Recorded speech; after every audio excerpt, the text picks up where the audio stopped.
শিক্ষকদের কাছে অনুরোধ থাকবে, অতীতে ওনারা নির্বাচন কর্মকর্তা হিসেবে দায়িত্ব পালন করেছেন, অনেক জায়গায় ভবিষ্যতেও করবেন। বাংলাদেশে ইনস্টিটিউশন নষ্ট হওয়া অথবা ইলেকশন প্রসেসটা নষ্ট হওয়ার জন্য আর যেন ওনারা কোনোদিন ভূমিকা রাখবেন না, এটা আমরা প্রত্যাশা করি আইনজীবী হিসেবে।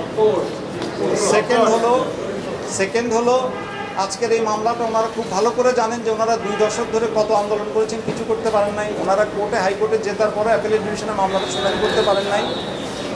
5ই আগস্টের পরে পরিস্থিতি উন্নতি হয় এবং পরিবর্তিত পরিস্থিতিতে আজকে এই মামলাটা শুনানি হয়েছে এবং সরকার came forward to help them, attorney general office came forward to support them, এবং গভর্নমেন্টের এইটুকু সাপোর্ট না থাকলে এই মামলাটা ডিসপোজাল আর অনেক দূরে হতো। সুতরাং ওনাদের যে এই যে কর্মরত সকল প্রধান শিক্ষকগণ এই বেনিফিটটা পাবেন, আমাদের আইনজীবী হিসেবে বিনীত অনুরোধ থাকবে ওনাদের কাছে, ওনারা যেন ওনাদের এলাকার অথবা ওনাদের আত্মীয়স্বজন অথবা পরিচিত যেখানে 5ই আগস্টের আগে পরে শহীদরা এবং অসুস্থ আহতরা আছে তাদের জন্য ওনারা ভুলে না যান। ওনারা যেন ওনাদের সীমিত সম্পদ ও সামর্থ্য থেকে তাদের পরিবারের পাশে দাঁড়ান এবং সাহায্য করেন। আচ্ছা, এখন রায় যেটা হয়েছে, প্রথম অংশ হলো কর্মরত প্রাথমিক সরকারি প্রাথমিক বিদ্যালয়ের প্রধান শিক্ষকগণ 10ম গ্রেড পাবেন।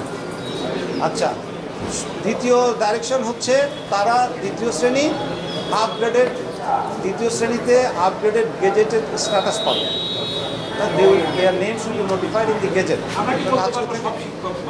এখন যেহেতু টোটাল শিক্ষক প্রাথমিক বিদ্যালয়ে খালি পদ হলো 32,000, যেটা আগের একটা কেস আপনাদের বলেছি, আর কর্মরত আছে 30,000। আর যেহেতু এই রায়টা হয়েছে এবং আপিল বিভাগের রায় বাধ্যকর, আমি মনে করি যে সরকার এই বেনিফিটটা এক্সটেন্ড করবে সবার প্রতি, যারা পিটিশনার হয়েছে তাদের, যারা পিটিশনার হতে পারেনি for the reasons beyond their control, তারাও এই বেনিফিটটা পাবে। কারণ law declare by the appellate division is binding upon all. এই সিচুয়েশনে আমরা আশা করতে পারি যে যেহেতু আদালতেও সরকার সহায়তার হাত বাড়িয়েছে, সেহেতু কর্মরত 30,000 শিক্ষক, প্রধান শিক্ষক সবাই এই রায় বাস্তবায়নের তারিখ থেকে, অর্থাৎ আমরা যেটা চেয়েছি 2014 সালে 2014 সাল থেকে চেয়েছি আমরা, সেটা থেকে আশা করি ইনশাল্লাহ তারা এই দুটো বেনিফিট পাবে। আর ওই যে আজকে আমরা দরখাস্ত দিয়েছি, টাইম স্কেল সিলেকশন ডেটটা যতক্ষণ আবার নতুনভাবে রিইন্ট্রোডিউস না হচ্ছে ততক্ষণ পর্যন্ত আমরা ক্লেম করবো না, এটা আমরা অ্যাপিলেট ডিভিশন আমরা টেকে নিয়েছি।